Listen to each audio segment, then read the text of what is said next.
Welcome to Sneha TV. ఇప్పుడు మనం ముఖ్యంగా తెలుగు రాష్ట్రాల్లో అలానే కర్ణాటకలో కూడా బాగా వినిపించేది ఏంటంటే బెంగళూరు రేవ్ పార్టీ. ఈ రేవ్ పార్టీ చాలా సంచలనంగా మారిన విషయం మనందరికీ తెలిసిందే. అయితే ఈ క్రమంలో హేమ మీద రకరకాలటువంటి ట్రోలింగ్స్ జరుగుతూ ఉన్నాయి. కొంతమంది పాజిటివ్గా, ఎక్కువ మంది నెగిటివ్గానే మాట్లాడుతున్నారు. ఈ క్రమంలో తన సహానటి అయినటువంటి కరాటే కళ్యాణి, గతంలో కూడా ఇద్దరి మధ్య చాలా మాటల యుద్ధం జరిగింది.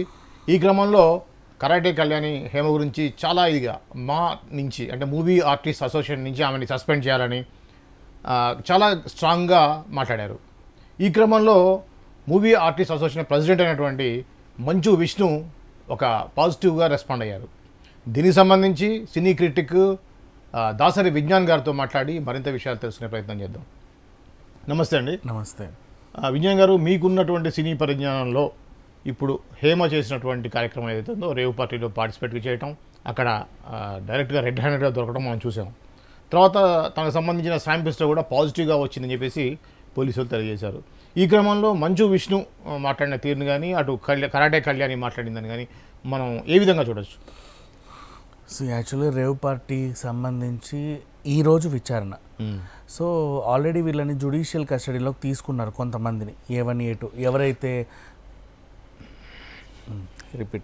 ఎవరైతే పార్టీ ఆర్గనైజ్ చేశారో లంకపల్లి వాసు, ఆయనతో పాటు మనం అనుకున్న చిరంజీవి నాగబాబులతో పాటు చరణ్, వీళ్ళంతా ఎవరెవరినో తీసుకున్నారు. అండ్ అలాగే ఆర్గనైజర్స్తో పాటు ఇంకొంతమందిని అంటే పెడ్లర్స్, ఈ సప్లై చేసిన ముగ్గురిని కూడా తీసుకున్నారు అదుపులోకి.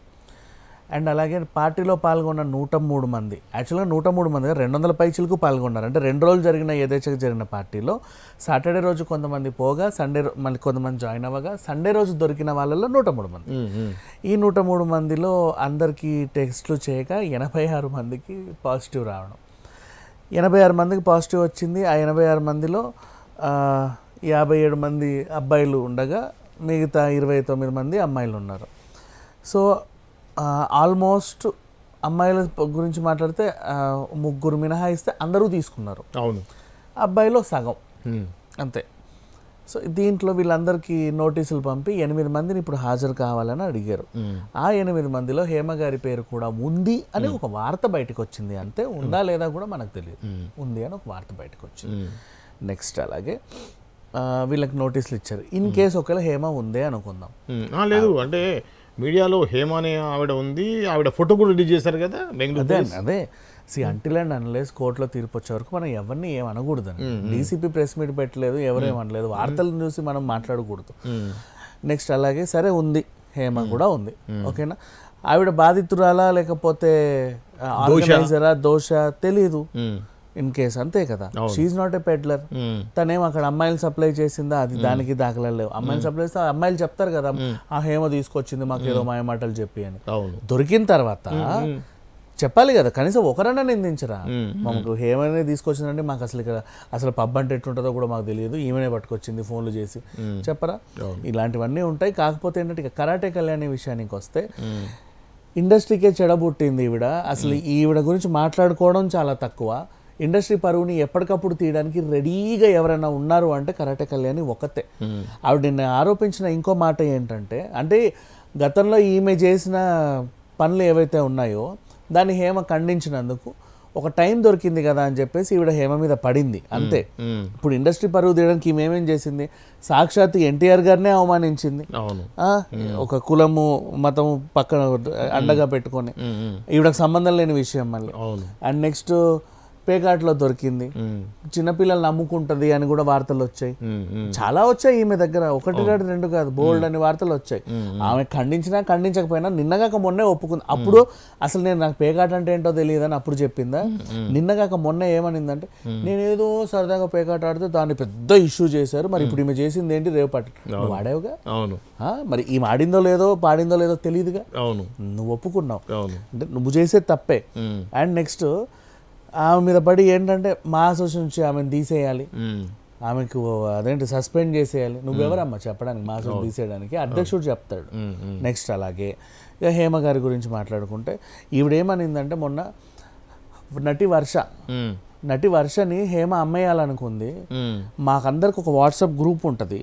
ఆ వాట్సాప్ గ్రూప్లో అనుకోకుండా హేమ ఒకసారి వర్ష ఫోటో పెట్టింది. పెట్టి క్షణాల్లో ఆ ఫోటోని డిలీట్ చేసింది.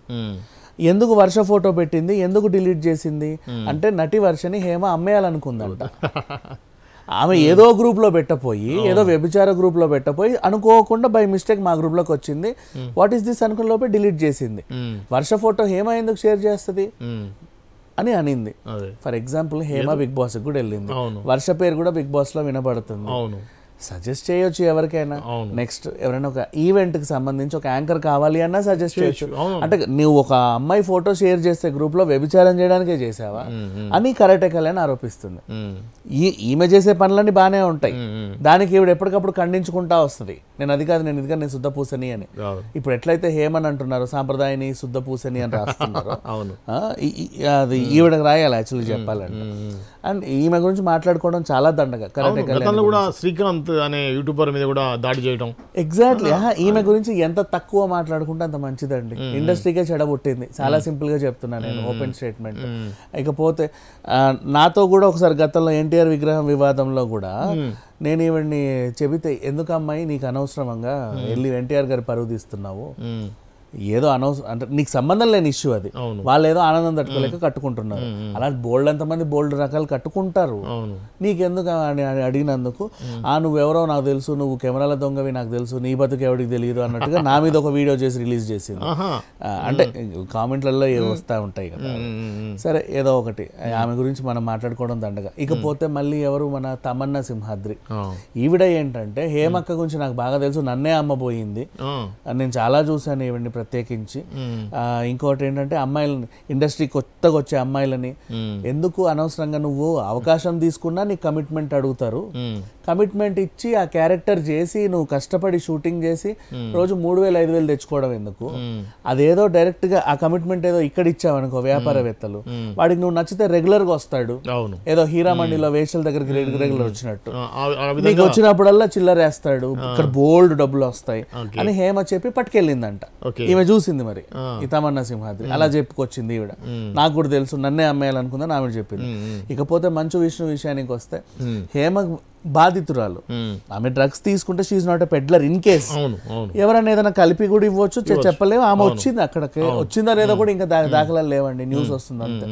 సో హేమ గారికి మా అసోసియేషన్ ఎప్పుడు అండగా ఉంటుంది, మేము ఉన్నాము, మీరు ధైర్యంగా ఉండండి అని మంచు విష్ణు ఇంత పెద్ద పేరా రాశాడు. నాకు ఇప్పుడు నచ్చాడు మంచు విషయం. యాజ్ ఏ మా అసోసియేషన్ ప్రెసిడెంట్ గా నిజంగా ఫస్ట్ టైం ఒక మంచి పని చేశాడు. ఫస్ట్ టైం అని కదా, మొన్న కూడా ఈ మధ్య కాలంలో చాలా మంచి పనులు చేస్తున్నాడు. ఒక బిల్డింగ్ ఒకటి ఆయన కట్టట్లేదు కానీ మిగతా బాగానే స్పందిస్తున్నాడు. కరెక్టే కళ్యాణి కూడా షోకాజ్ నోటీసులు ఇచ్చాడు, ఎందుకంటే ఇండస్ట్రీ పరువుని తీసుకెళ్లి ఖమ్మంలో ట్యాంక్ బండ్ మీద కలిపామని చెప్పేసి. అది కూడా కరెక్టే. సస్పెండ్ చేసి ఇట్లాంటి వాళ్ళని సస్పెండ్ చేయాలి కానీ చిన్నపిల్లలు నమ్ముకునే వాళ్ళు, పేకాట ఆడే దొరికే వాళ్ళు, ఇట్లాంటి వాళ్ళని సస్పెండ్ చేయాలి. ఏమేం చేసింది? ఆమెకు ఆస్తులు ఉంటే, ఇప్పుడు ఆమె కూడా చెప్పుకొచ్చింది, కేవలం క్యారెక్టర్లు చేసుకుంటేనే నేను ఇంత ఆస్తి సంపాదించేదాన్ని కాదండి, నాకు ఇంకా వేరే వేరే వ్యాపారాలు ఉన్నాయని చెప్పి. ఆమె ఏం వ్యాపారం చేస్తే నీకెందుకు? అంటే ఆడేది ఒక వ్యాపారం చేస్తే ఖచ్చితంగా చీకటి వ్యాపారమే చేయాలా, ఇంకేమీ చేయకూడదా? అంతే కదా. అట్లా మాట్లాడుతున్నారు వీళ్ళు చాటి ఆడదాని గురించి. సో వీళ్ళ గురించి ఎంత తక్కువ మాట్లాడుకుంటే అంత మంచిది. అండ్ ఈ రోజు విచారణలో ఏం తెలుద్దో చూడాలి. 8 మందికి అయితే నోటీసులు ఇచ్చారు. 8 మందితో పాటు అంటే 86 మందికి పాజిటివ్ వస్తే ఈ ప్రెసెంట్ 8 మంది ఇంకా కాకాని గోవర్ధన్ రెడ్డి వాళ్ళ అనుచరులు ఉన్నారు. అనుచరులు అంటే యాక్చువల్లీ గోవర్ధన్ రెడ్డి కారే ఉంది, మరి ఇది ఎక్కడో తిరిగింది, నాకు సంబంధం లేదండి, మా అనుచరులు అంట. Next YCP MLA Rayachoti MLA Prashanth Reddy, Srikanth Reddy అనుచరులు కూడా ఉన్నారు. శ్రీకాంత్ రెడ్డి కూడా ఉన్నాడు యాక్చువల్లీ అని వార్త, అది కూడా అనుచరులకు వెళ్ళింది. మరి ఈ అనుచరులు ఎవరో వాళ్ళ గురించి మనం తెలుసుకుంటే మొత్తం బయటకు వచ్చేస్తుంది. ఈ సాయంత్రానికి తీర్పు వచ్చే అవకాశం ఉంది. ఇది అండి ఏదైతే బెంగళూరు రేవ్ పార్టీ సంబంధించినటువంటి కేసు ఉందో దానికి సంబంధించినటువంటి అప్డేట్స్. మరింత అప్డేట్స్ తోటి మళ్ళీ కలుద్దాం. అంతవరకు చూస్తూనే ఉండండి స్నేహ టీవీ.